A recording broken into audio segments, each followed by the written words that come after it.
can give to our people. It doesn't necessarily have to be, and I think MILF is also saying they're willing to revisit and explore. No, although I've read the document, I read MOAAD as an aspiration. I think it's a very beautiful document for people who would want to aspire for what's best for them. And there's nothing wrong with, aspiring. But I think what went wrong is that the very responsible agency, which is the government, who could have, processed it very well with other stakeholders, lalo na yung not only with the political issue, but remember the Mindanao conflict also has emotional issue.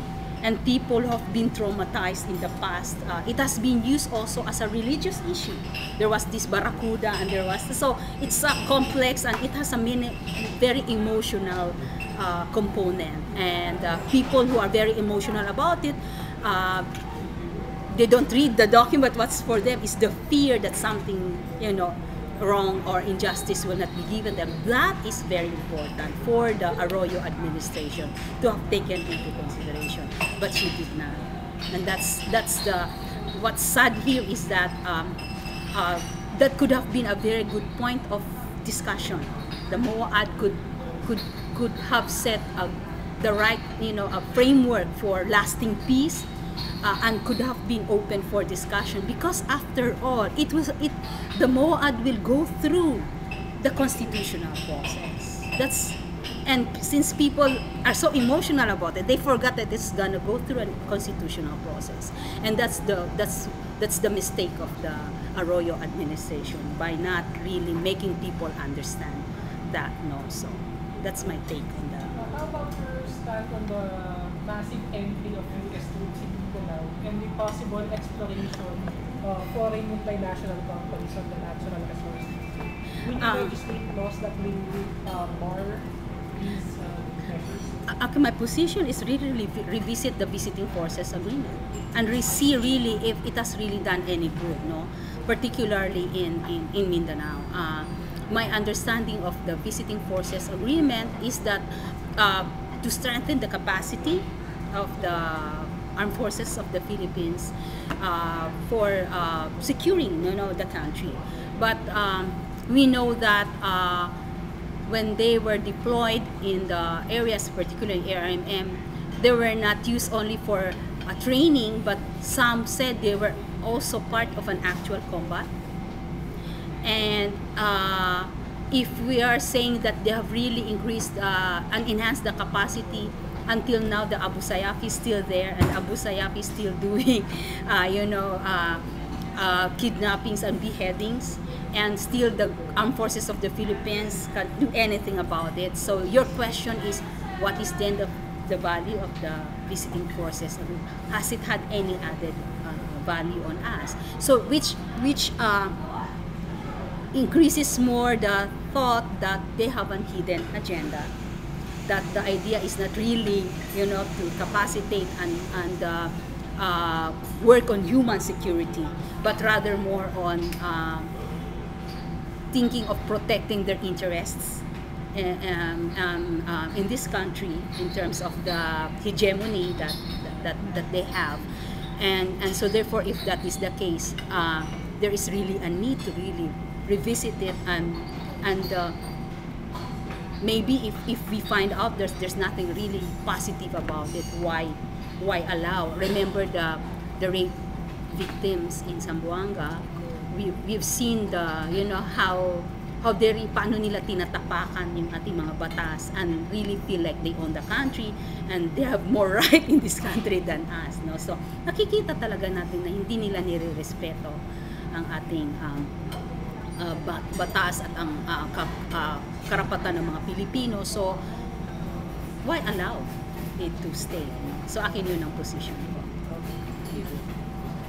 If I could just add a little, Yes. Yung MOA AD, some of our constituents, some of our colleagues supported it, and so they were, also to use Yasmin's word, they were traumatized by the way the process was consummated, started out on such a high note for them.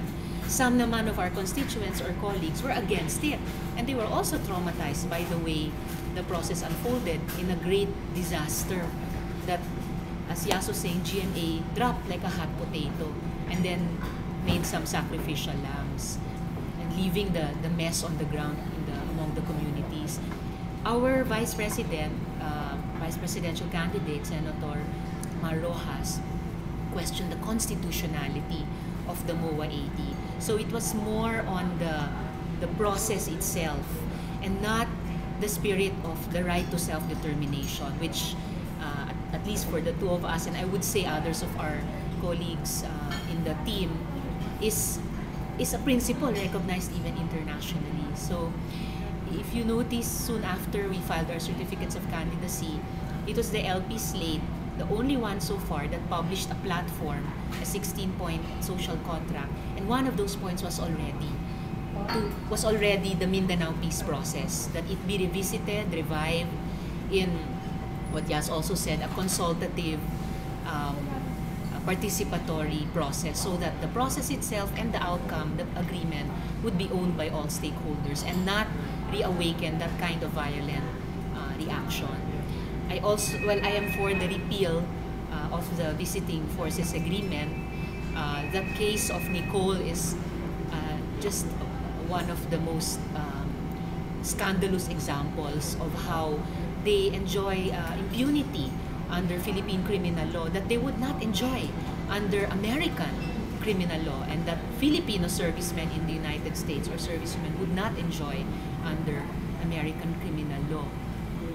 Their presence here, since the VFA does not limit what temporary means, what stay means, their presence here, they're free to confirm or deny, but we have received many reports, especially from investigative journalists the past few years, that they're actually building semi-permanent, if not bases, offices within Philippine bases, within Philippine military camps, both Army and Navy camps. And last but not the least, I agree with Yas that their military presence here is a cover to protect and to expand their economic interests. So for one of the bills that's within the LP Neumar Slamat Lord menu to be studied and taken a position on is Akbayan's alternative mining bill that would effectively repeal the Philippine Mining Act of 1995, outlaw large-scale commercial mining, including foreign large-scale commercial mining, and only allow but regulate small, medium-scale, traditional, and community-based mining. Restoring to the local government units and the communities, especially indigenous peoples, in whose ancestral domain much mining operations are proposed or undertaken, to restore to them the decisive, decision whether or not mining operations can proceed in their area.